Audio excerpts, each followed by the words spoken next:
মুখ্যমন্ত্ৰী মহোদয়, যোৰহাটবাসীৰ প্ৰতিবাদৰ কথা নিশ্চয় আপুনি গম পাইছে।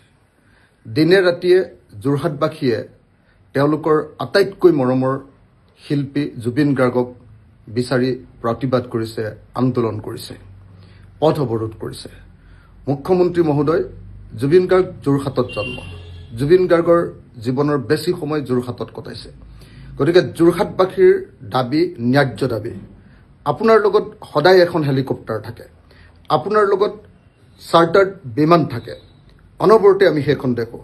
গতিকে আপোনাৰ চাৰ্টাৰ্ড বিমান বা হেলিকপ্টাৰখনতে যোৰহাটলৈ জুবিন গাৰ্গক তুলি নি এঘণ্টাৰ কাৰণে হ'লেও যোৰহাটবাসীৰ সন্মুখত জুবিন গাৰ্গক এবাৰ দেখুৱাই আহক। সমাধিলৈ নিয়াৰ আগত অনুগ্ৰহ কৰি যোৰহাটবাসীৰ মনৰ আশা পূৰণ কৰক। এয়া আমাৰো দাবী মুখ্যমন্ত্ৰী মহোদয়।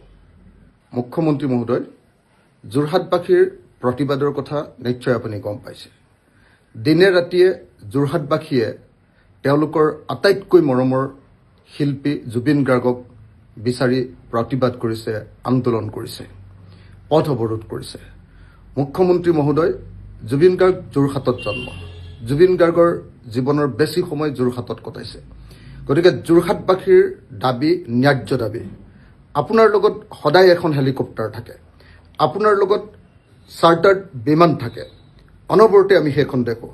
গতিকে আপোনাৰ চাৰ্টাৰ্ড বিমান বা হেলিকপ্টাৰখনতে যোৰহাটলৈ জুবিন গাৰ্গক তুলি নি এঘণ্টাৰ কাৰণে হ'লেও যোৰহাটবাসীৰ সন্মুখত জুবিন গাৰ্গক এবাৰ দেখুৱাই আহক। সমাধিলৈ নিয়াৰ আগত অনুগ্ৰহ কৰি যোৰহাটবাসীৰ মনৰ আশা পূৰণ কৰক। এয়া আমাৰো দাবী মুখ্যমন্ত্ৰী মহোদয়।